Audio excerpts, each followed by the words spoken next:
How do you feel the relationship between the community and law enforcement is happening or going on at the moment, being as, there's been a lot of things that have been happening, a lot of wayward law enforcement officers that have come to light. How do you think the community right now, how do you think the relationships are with the law enforcement that are supposed to be keeping us safe at the moment? It's not a difficult question for me to answer because I know what my answer is. It's a difficult answer for me to communicate. So I worked for the police here for 20 years, and I am proud of the fact that I worked for the police here for 20 years. And I worked with a lot of very, very good people who and still have very good intentions to do the best for the communities that they serve. So I have that, and I have that strong affiliation with the police service and what the police are there to do, and the people who I've got to know and work alongside with. I will continue to be proud of that. However, the institution and the organisation and some individuals have a lot of improvement to do. And I don't think okay, so I have some challenge around the word racism when it gets used with the service as a whole. I think there is a lot of bias, and I have a different, the use of the word, people get very defensive over the use of the word racism, but I think we all have a bias, and I think the challenge for the police and the community here on both sides is to challenge some of the bias. Now, when I say that, what I mean is there's a lot of history between the police and certain communities. And we're not just talking in the last 10, 20 years, we're talking over a very, very long period of time. There were riots here between the police and some of the Black community in the 70s. We're talking a long time. But I think there's a lot of bias. I think there's a lot of bias that people need to call out on themselves and as part of their organisation. And I mean that on both sides. So I think there's a lot of people who have had bad experiences in dealing with cops. And I think there are cops who've had bad experience or negative experiences with individuals. But what happens is we group those experiences and we form that bias. And I think that's where the challenge needs to be made. One negative experience doesn't contaminate or represent a whole group of people. And I mean that on both sides. So from the police perspective, one or two negative experiences with individuals from a certain community group doesn't represent the whole community. And from a community perspective, one or two negative experiences with a police officer doesn't represent the whole police service. So I think that's part of the challenge at the moment. And I think both sides need to address that and call that out and accept that those biases exist.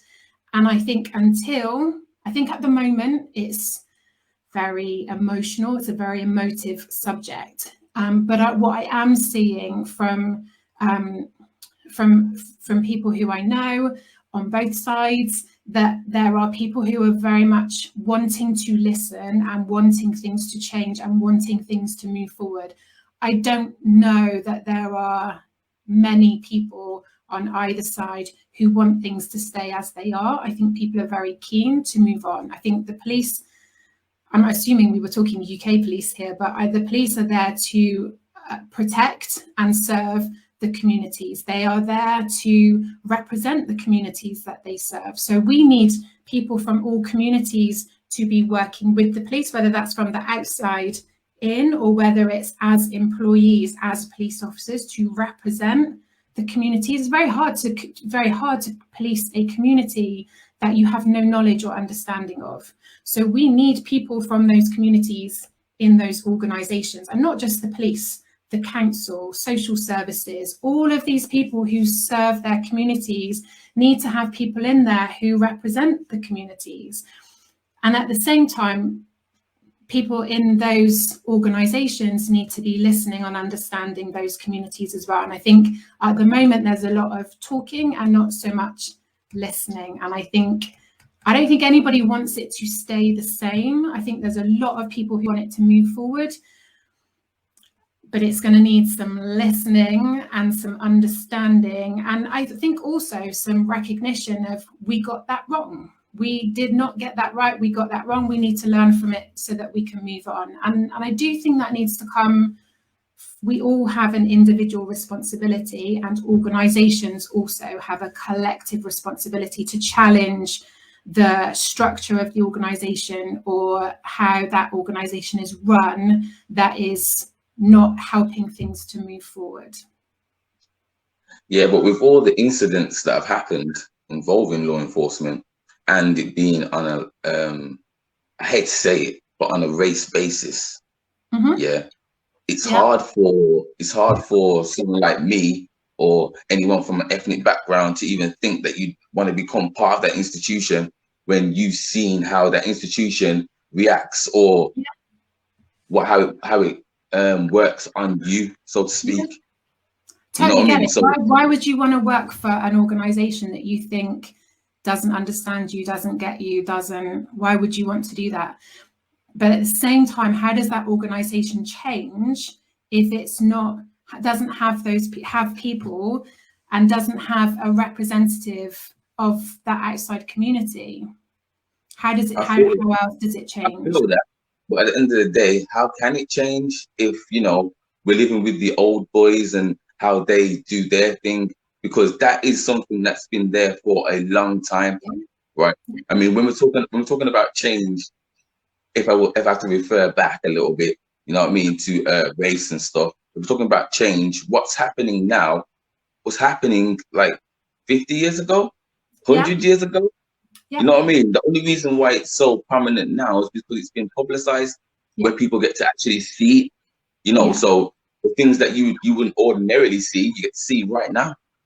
So therefore, it's like, because of all them things being woven into the foundation of these things, the change itself, even if someone like me was within the society or whatever, it would be very hard, because there has been black police officers who I respect, you know what I mean, and who have gone out there and they do their job and they're really good guys, and you know, Asian police officers, really good guys. And these guys are good, and they've been on the force for how long, but it's still, they're still fighting something, and the change is not coming with ease. It's not a speedy thing. It's always going to be there. But the culture of any organization is a very big ship to turn. So how do you work that through? How do you get that culture to shift unless you have the building of these relationships? And so this is where, you know, this topic comes in, of you need to build that relationship between the community and the police service. And so what you see is some people from the police actively reaching out that hand to the communities. They want to learn, they want to understand, they want to improve things. And you see some people from the communities actively reaching their hand out to the police. We want to help you. We want you to understand. We want you to be better for our communities. So there are people who are trying to build those relationships. But you're right, it's taking a long time and it's not fast enough for people. So how do you speed up that trust in those, to build those relationships? Now, part of that is by having more people from the community in the organization, so from the inside out, and then also people in the community on the outside helping in. But it's got to work together. So you've got to have, and this is part of where the challenge is, isn't it? It's, you've got to start to have those difficult conversations, start moving things forward and saying, okay, we have to accept and acknowledge where we are now. And that's the first thing that's got to happen. Nothing's going to move forward until there's an acceptance of where we are now. And I think that's probably where some of the issue is there's a bit of denial in what the problems are. So you have to accept.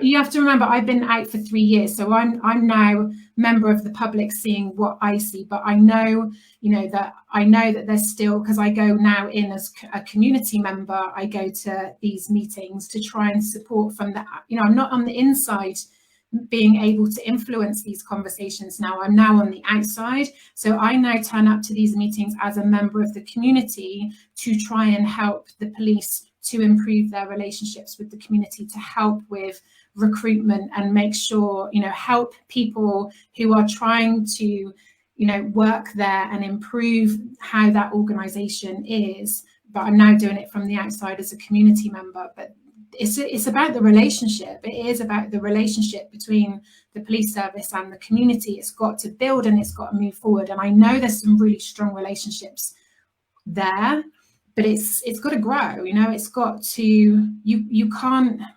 have 2 or 3 people turn a big ship.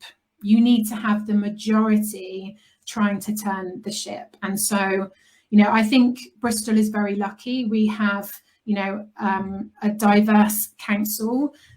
We also have a chief constable and a PCC who have a very good relationship with with the people in the council, and have been very supportive of trying to improve these relationships. I know that's not the same everywhere, but this is about relationship building. This is about building that trust and having those conversations, working together for, to move things forward. And you can't do that if you're not listening, and you can't do that if you're not open to accepting when you've got things wrong, and you can't do that if you're not open to working together. And so whether you're doing that, I'm not saying you have to join up to be able to do that, but I think that's going to help. And when we've got a representative force, that will help. But we also need a community that's saying, okay, we have to acknowledge that this has not been what we want, but how do we help everybody to move this forward so that the next generation don't have to worry about what your generation and your parents' generation have had to worry about. True that. So it's all about getting the foundation. I get torn with it because I see what you see. I see what you see, and I get frustrated about how things are handled. But at the same time, I did 20 years with some really good people, and I'm still in contact with people who are really, really trying to make it work and move it forward. So it is a tough one, but yeah. Tough one, because like you said, it's going to take time. You know what I mean? Yeah. I just hope to see that kind of thing in my lifetime. Me too. You know what I mean?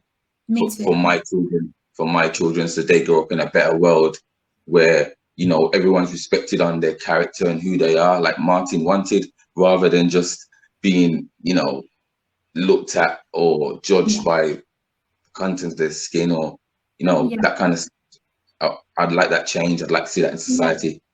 Yeah. Yeah, I want that too.